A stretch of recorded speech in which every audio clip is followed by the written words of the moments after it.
പല കാരണങ്ങളുണ്ട്. പക്ഷെ അന്ന് ഒരു ആവേശമായിട്ട് ഒരു പ്രസ്ഥാനത്തിന് ഒരു ആവേശത്തിൽ കൊണ്ടുവരാൻ കഴിഞ്ഞത് കലാനാഥ് മാഷ് എന്ന് പറഞ്ഞ ആ ഒരു വ്യക്തിത്വത്തിൻ്റെ വളരെ ഇതായിട്ടുള്ളൊരു കഴിവ് തന്നെയാണ് എന്നുള്ളതാണ് ഞാൻ പറഞ്ഞു വരുന്ന ഒരു സംഗതി. അതുപോലെ തന്നെ മറ്റൊരു കാര്യം, എല്ലാ രംഗങ്ങളിലും ഈ പറഞ്ഞ പോലെ യുക്തി ചിന്തയും അതുപോലെ തന്നെ അതിൻ്റെ നേതൃത്വപരമായിട്ടുള്ള ഒരു കഴിവ് എന്നുള്ളതിനപ്പുറം ഇപ്പം ഞാൻ പറഞ്ഞു പഞ്ചായത്ത് പ്രസിഡൻ്റായിട്ട് 2 കൊല്ലം ആ വികസന രംഗത്ത് വെറുതെ ഇങ്ങനെ ഒരു പ്രസിഡൻ്റായിട്ട് ഇരിക്കുക എന്നുള്ളതിന് ഉപരിയായിട്ട് ഞാൻ കലാമാഷ് വള്ളിക്കുന്ന് പഞ്ചായത്തിൻ്റെ പ്രസിഡൻ്റ് ആയിരുന്നു എന്ന് ലോകം അറിയിക്കാൻ കഴിയുന്ന തരത്തിലേക്ക് പ്രവർത്തിക്കാൻ കഴിഞ്ഞു എന്നുള്ളത് ആ വ്യക്തിത്വത്തിൻ്റെ മറ്റൊരു ഇതാണ്. അതുപോലെ തന്നെ കുറേ സംഗതികളുണ്ട്. കലാമാഷ് നന്നായിട്ട് കവിത എഴുതുമായിരുന്നു. എത്രയേറെ പേർക്ക് അറിയുമെന്ന് എനിക്കറിയില്ല. കലാമാഷ് എഴുതിയ കവിതകൾ കലാമാഷ് അസുഖമായിരിക്കുന്ന സമയത്ത് ഒരു പുസ്തകമായിട്ട് പ്രസിദ്ധീകരിച്ചിട്ടുണ്ട്. വളരെ മികച്ച, ഞാൻ അധികമൊന്നും വായിച്ചിട്ടില്ല, എന്നാലും വളരെ മികച്ച ഒരു ഇതായിട്ടാണ് ഞാൻ കാണുന്നത്. അതുപോലെ തന്നെ നന്നായിട്ട് ചിത്രം വരയ്ക്കുമായിരുന്നു, പോസ്റ്റർ എഴുതുക. അപ്പം ഞങ്ങൾ ശാസ്ത്രാസാഹിത്യ പരിഷത്തിൻ്റെ പ്രവർത്തകനാണ് ഞാൻ. അതിൻ്റെ ഭാഗമായിട്ട് കലാമാഷും പ്രവർത്തനത്തിലുണ്ടായിരുന്നു. നമ്മൾ പോസ്റ്ററൊക്കെ എഴുതാൻ കലാമാഷ വീട്ടിലാണ് എന്തെങ്കിലും പരിപാടി കലാജാഥയൊക്കെ വരുമ്പം കലാമാഷ വീട്ടിൽ കൂടിയിട്ടാണ് നമ്മൾ ഇതൊക്കെ തയ്യാറാക്കുക. വളരെ മികച്ച രീതിയിൽ അതൊക്കെ തയ്യാറാക്കാൻ ഒക്കെ മാഷ്ക്ക് കഴിയണം. അപ്പോൾ ആ രീതിയിൽ അദ്ദേഹത്തിൻ്റെ പേര് അന്വർത്ഥമാക്കുന്ന രീതിയിലുള്ള ഒരു വ്യക്തിത്വമായിരുന്നു. അഭിനയത്തിലും പഠിക്കുന്ന കാലത്ത് അഭിനയിച്ചിട്ടുണ്ട് എന്നാണ് പറയുന്നത്. നാടകം എഴുതിയിട്ടുണ്ട്. അവിടുത്തെ വള്ളിക്കുന്നിലെ ഒരു KPAC പോലെ ഒരു വള്ളിക്കുന്നിൽ അങ്ങനെ ഒരു സംഘം ഉണ്ടാക്കിയിട്ടുള്ളൊരു പ്രവർത്തനവും മാഷ് തുടങ്ങി വെച്ചിരുന്നു. അത്തരത്തിലുള്ള വൈവിധ്യമാർന്ന ഒരു പ്രവർത്തന മേഖലയ്ക്ക് വ്യക്തിത്വത്തിന് ഉടമയായിരുന്നു കലാമാഷ്. അതിൽ ഉപരിയായിട്ട് എനിക്ക് വ്യക്തിപരമായിട്ട് അറിയുന്ന ഒരു കാര്യം എന്ന് പറയുന്നത് ഒരു ശാസ്ത്രാധ്യാപകൻ എന്നുള്ള രീതിയിൽ കലാമാഷുടെ ഒരു മികവായിരുന്നു. ബിജിഗാജി ഹൈസ്കൂളിൽ ദീർഘകാലം ശാസ്ത്രാധ്യാപകനായിട്ട് പ്രവർത്തിച്ചിരുന്ന മാഷാണ്. അപ്പം ഒരു ശാസ്ത്രാധ്യാപകനായിട്ട് ഇന്നും മാഷ് പഠിപ്പിച്ച ആളുകൾ വളരെ കൃത്യമായിട്ട് മാഷ് അടയാളപ്പെടുത്തിയിട്ടുണ്ട്. അന്ന് മാഷ് അടയാളപ്പെടുത്തുന്നത് മാഷ് ഒരു യുക്തിവാദി സംഘത്തിൻ്റെ നേതാവ് എന്നുള്ള നിലയ്ക്കല്ല, ഒരു മികച്ച ശാസ്ത്രാധ്യാപകൻ എന്നുള്ള നിലയ്ക്ക്. അതും ഞാൻ നേരത്തെ പറഞ്ഞ ആ ഒരു മേഖലയിൽ മാഷിക്ക് ഒരു വ്യക്തിമുദ്ര പതിപ്പിക്കാൻ കഴിഞ്ഞു എന്നുള്ളതാണ്.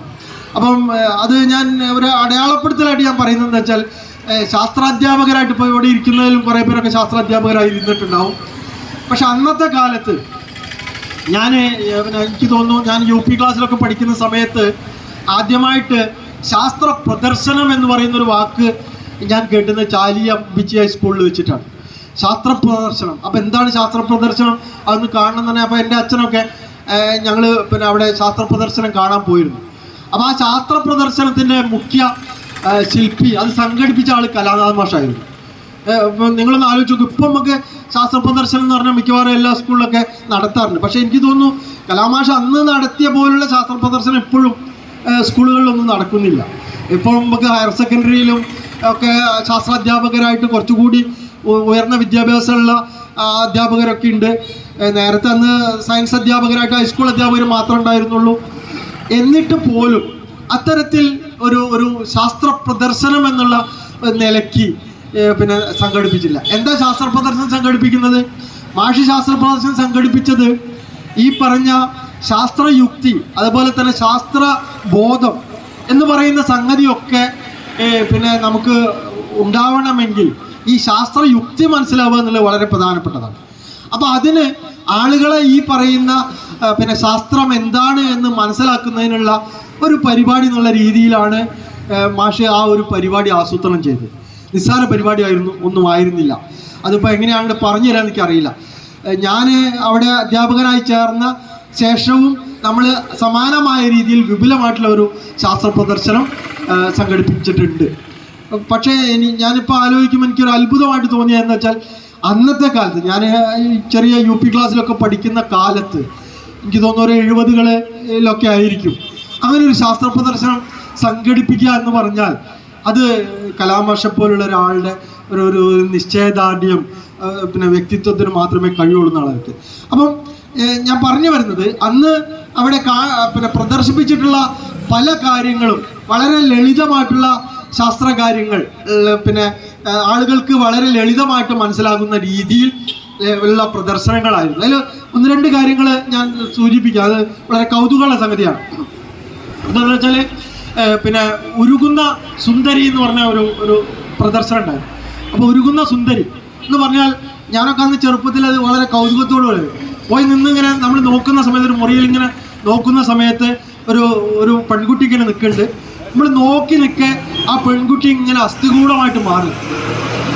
പെൺകുട്ടി ഇങ്ങനെ അസ്ഥികൂടമായിട്ട് മാറുക. ഞാൻ വെറുതെ പറയുന്നതല്ല, എപ്പോഴും അത് കാണിക്കുകയാണെങ്കിൽ നമുക്ക് അങ്ങനെ തന്നെ മനസ്സിലാവും. വളരെ ലളിതമായിട്ട് ഒരു കണ്ണാടിയിൽ പ്രകാശം പ്രതിഫലിക്കുമ്പോൾ ഉണ്ടാകുന്ന ഒരു വളരെ ലളിതമായിട്ടുള്ള ശാസ്ത്ര പ്രവർത്തനമാണത്. പക്ഷെ അത് അത്ര പിന്നെ ആകാംക്ഷയൊക്കെ ഉണ്ടാകുന്ന തരത്തിൽ ഉള്ള ഒരു സംഗതിയെ അന്ന് അങ്ങനെ അവതരിപ്പിക്കാൻ കഴിയുക എന്നുള്ളത് വളരെ. അതിനുശേഷം ഞാൻ ഗവൺമെൻറ് സർവീസിൽ വന്ന് ചേളാരി ഹൈസ്കൂളിൽ അധ്യാപകനായിരുന്നു. അന്ന് അവിടെ ഒരു ശാസ്ത്രമേളയുടെ ഭാഗമായിട്ട് പ്രദർശനം സംഘടിപ്പിക്കുക. ഞാൻ ഈ ഒരു സംഗതി ആ സ്കൂളിൽ ഞാൻ സംഘടിപ്പിച്ചു. അന്ന് വളരെ കൗതുകരമായിട്ട് പറയാം. എനിക്ക് തോന്നുന്നു ഒരു 98-99 കാലത്താണ്. അത് കണ്ടിട്ട് കുട്ടികളൊക്കെ ഭയങ്കരമായിട്ട് കരയും, ആർത്ത് വിളിക്കുക എന്ന് പറയില്ല എന്ന പോലെ ഇത് കണ്ട് പേടിച്ചിട്ടേ. അതായത് ഒരാളിങ്ങനെ നിൽക്കുന്ന ഒരാൾ ഉരുകി അസ്ഥിയായി പോവുകയാണ്. അത് കണ്ടിട്ട് ഇങ്ങനെ ആർത്ത് വിളിക്കുകയാണ് പേടിച്ചിട്ട്. അപ്പം അങ്ങനെയുള്ള കാര്യങ്ങളൊക്കെ അന്നത്തെ കാലത്ത് അവതരിപ്പിക്കാൻ കഴിയുക കലാമാഷ് പോലുള്ള ഒരാൾക്ക് മാത്രമേ. ഞാൻ പറഞ്ഞു വന്നത് ഈ പറഞ്ഞ ഒരു ശാസ്ത്രചിന്തയുടെയും ശാസ്ത്രബോധത്തിൻ്റെയും ഒക്കെ ഒരു പ്രാധാന്യം അക്കാലത്ത് ബോധ്യപ്പെട്ടതിൻ്റെ ഒരു പ്രധാനപ്പെട്ട കാരണം മാഷുടെ നീണ്ട പരന്ന വായന തന്നെയായിരുന്നു എന്നാണ് ഞാൻ പറഞ്ഞത്. അത് വായിക്കാത്ത കുറേ ആളുകളിലും ഈ പറയുന്ന ശാസ്ത്രയുക്തിയും യുക്തിചിന്തയും ഒക്കെ ഉണ്ടാക്കാൻ കാരണമായി എന്നുള്ളതാണ് കലാനാഥ മാഷുടെ ഒരു പ്രാധാന്യമായിട്ട് ഞാൻ കാണുന്നത്. കലാമാഷെ നമ്മൾ അനുസ്മരിക്കേണ്ടതിൻ്റെ, കലാമാഷ ആശയം പ്രസരിപ്പിക്കേണ്ടതിൻ്റെ ഒരു പ്രാധാന്യമായിട്ട് ഞാൻ കാണുന്നത്. അതുപോലെ തന്നെ പിന്നെ വളരെ മാതൃകാ അധ്യാപകനായിട്ടാണ്, ഒരു ശാസ്ത്രാധ്യാപകനായിട്ടാണ് മാഷ് പ്രവർത്തിച്ചത്. അത് പറയുമ്പോഴും എടുത്തു പറയേണ്ട ഒരു കാര്യം എന്താണെന്ന് വെച്ചാൽ, അന്ന് ഞാൻ കലാമാഷ കൂടെ മാഷ് ലാബിലാണ് അന്ന് ഇരുന്നത്.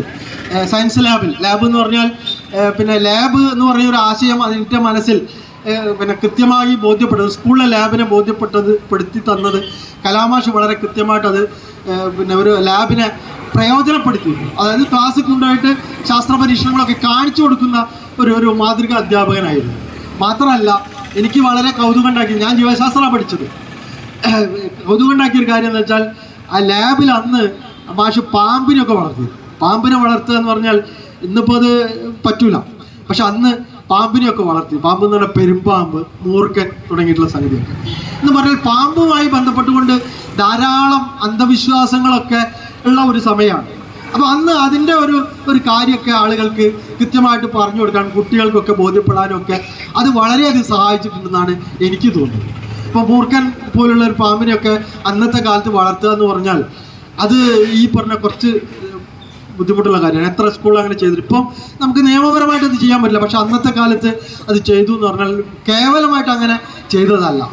ഈ ഒരു അന്ധവിശ്വാസം അന്ന് നിലവിലിരുന്ന, അന്ന് ചാലിയം ഭാഗത്തൊക്കെ നിലവിലിരുന്ന ഒരു അന്ധവിശ്വാസം എന്താണെന്ന് വെച്ചാൽ, പാമ്പ് കടിച്ചു കഴിഞ്ഞാൽ ഈ കോഴീനെ വെച്ചുകൊണ്ട് പിന്നെ പാമ്പിൻ്റെ വിഷം ഇറക്കണ ഒരു പരിപാടി എന്നുള്ള നിലയ്ക്ക് ഒരു അന്ധവിശ്വാസം ഉണ്ടായിരുന്നു. അങ്ങനെ ചെയ്യിച്ചിരുന്നു. അതിലൊക്കെ ഭയങ്കര ശാസ്ത്രമെന്നൊക്കെ പറഞ്ഞ് ചെയ്തിരുന്നു. അപ്പം അങ്ങനെയുള്ള അന്ധവിശ്വാസങ്ങളിൽ നിന്നൊക്കെ ആളുകളെ മോചിപ്പിക്കാൻ കലാനാഥ മാഷെ വളരെ സൂക്ഷ്മമായിട്ട് നമ്മൾ പഠിച്ചാൽ, മനസ്സിലാക്കിയാൽ അദ്ദേഹത്തിന് അത്തരത്തിലുള്ള ഒരു ഇതുണ്ടായിരുന്നു എന്നാണ് എനിക്ക് തോന്നുന്നത്. ഞാൻ ദീർഘിപ്പിക്കുന്നില്ല. പറയുകയാണെങ്കിൽ കുറേ കാര്യങ്ങൾ പറയാനുണ്ട് കലാമാഷെ കുറിച്ച്. കലാമാഷ ഇത്തരത്തിൽ പല കോണുകളിൽ നിന്ന് കലാമാഷെ കണ്ട കാര്യങ്ങൾ എഴുതിയ ഒരു പുസ്തകം പിന്നെ ഇറക്കിയിട്ടുണ്ട്. ഇവിടെ ഉണ്ടോ എന്നൊക്കെ അറിയില്ല. അത് വായിച്ചു കഴിഞ്ഞാൽ നമുക്ക് കലാമാഷ കൃത്യമായിട്ട് പല ആംഗിളിൽ നിന്ന് കലാമാഷ ആളുകൾ നോക്കിക്കണ്ടതിനെ കുറിച്ച് നമുക്ക് ബോധ്യപ്പെടും. അപ്പം അത്തരത്തിലാണ് കലാമാഷയുടെ ഒരു ഇതുള്ളത്. ഞാൻ ഊന്നി പറയുന്നൊരു കാര്യം എന്താണെന്ന് വെച്ചാൽ, ഇന്ന് നമ്മൾ ഈ കലാമാഷൊക്കെ പ്രവർത്തിച്ച് കുറേയൊക്കെ ആളുകളിൽ ഇത്തരത്തിലുള്ള ചിന്തയിലേക്കൊക്കെ വന്നതിൻ്റെ ഭാഗമായിട്ടാണ് നമ്മുടെ ആളുകളിൽ നിന്ന് ഈ ഒരു ചിന്തയൊക്കെ കുറേയൊക്കെ അത് വേണോ അങ്ങനെയാണോ എന്നുള്ളതിലേക്കൊക്കെ വന്നത്. ഇപ്പം ഉദാഹരണത്തിന് പറയുകയാണെങ്കിൽ മകരവിളക്ക് എന്നൊക്കെ പറയുന്ന സംഗതി ഈ പഴയ കാലത്തെ പോലെ ഇന്നിപ്പോൾ അങ്ങനെ വലിയ ആഘോഷമൊന്നും ആരും ആക്കില്ല. എന്താ കാരണം എന്ന് ചോദിച്ചാൽ, മകരവിളക്ക് അവിടെ കത്തിക്കണതാണ് എന്നിപ്പോൾ എല്ലാവർക്കും അറിയാം. അതിൻ്റെ പിന്നിലും കലാമാഷിക്ക് ഒരു പങ്കുണ്ട്. അപ്പം അത്തരത്തിലുള്ള ഇത് പ്രസരിപ്പിക്കാൻ ഒരു നേതൃത്വപരമായിട്ടുള്ള പങ്ക് വഹിക്കാൻ നമുക്ക് ഇപ്പോൾ യുക്തിവാദി സംഘമൊക്കെ ഉണ്ടെങ്കിലും നമുക്ക് എത്രത്തോളം നമുക്ക് കഴിയുന്നു എന്നുള്ള ഒരു ചിന്തയൊക്കെ സ്വയം വിമർശനപരമായിട്ട് നമ്മൾ ആലോചിക്കേണ്ട ഒരു സമയമാണ് കലാമാഷ് അനുസ്മരിക്കുമ്പം നമുക്ക് ഉണ്ടാവേണ്ടതെന്നാണ് എനിക്ക് തോന്നുന്ന ഒരു കാര്യം. മാത്രമല്ല നമ്മൾ ഈ പറയുന്ന ചിന്തയൊക്കെ മാറി ഇന്നിപ്പം എൻ്റെ നാട്ടിലൊക്കെ എല്ലാ തറവാടിൻ്റെ ഭാഗമായിട്ടും തറവാട്ടമ്പലങ്ങളൊക്കെ ഇങ്ങനെ പുതുതായിട്ട് ഇല്ലാത്തതൊക്കെ ഇങ്ങനെ ഉണ്ടായി വന്നുകൊണ്ടിരിക്കുന്ന ഒരു കാലത്താണ് നമ്മൾ ജീവിക്കുന്നത്. മാത്രമല്ല ഈ പറഞ്ഞ 21-ാം നൂറ്റാണ്ടിൽ ഇക്കൊല്ലം കഴിഞ്ഞ മാസമാണ് നമ്മൾ കേരളത്തിൽ ആദ്യമായിട്ട് കുംഭമേള നടത്തുന്നത്. ഞാനൊന്നും സ്വപ്നത്തിൽ പോലും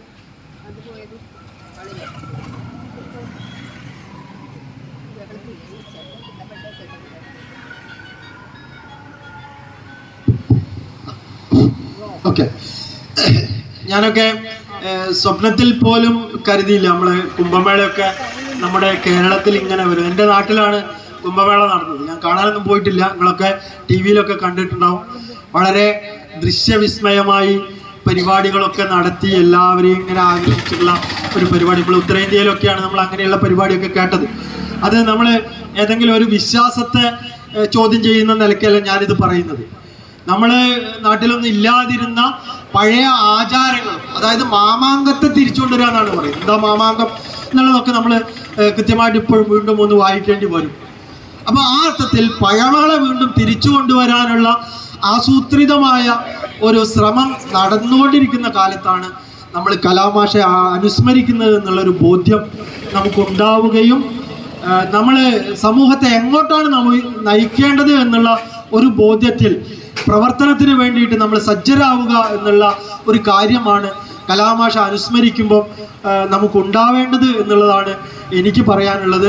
അപ്പോൾ കലാമാഷ് പ്രവർത്തിച്ച കാലത്തേക്കാളും വളരെ പ്രസക്തമായി ഈ ചോദ്യങ്ങളും ചിന്തകളും യുക്തിചിന്തയും ശാസ്ത്രബോധത്തിൻ്റെയും ഒക്കെ പ്രാധാന്യം ഉള്ള ഒരു കേരള പിന്നെ പരിസ്ഥിതിയിലാണ് നമ്മളൊക്കെ ഉള്ളത് എന്നുള്ളൊരു ബോധ്യത്തിൻ്റെ അടിസ്ഥാനത്തിൽ ഉള്ള പ്രവർത്തന പരിപാടികൾ ആസൂത്രണം ചെയ്യാൻ എല്ലാവർക്കും കഴിയട്ടെ എന്ന് മാത്രം ആശംസിച്ചുകൊണ്ട് ഈ പ്രവർത്തനത്തിന് ഈ ഒരു പരിപാടി ഊർജ്ജമാവട്ടെ എന്ന് മാത്രം പറഞ്ഞുകൊണ്ട് ഞാൻ അവസാനിപ്പിക്കുന്നു.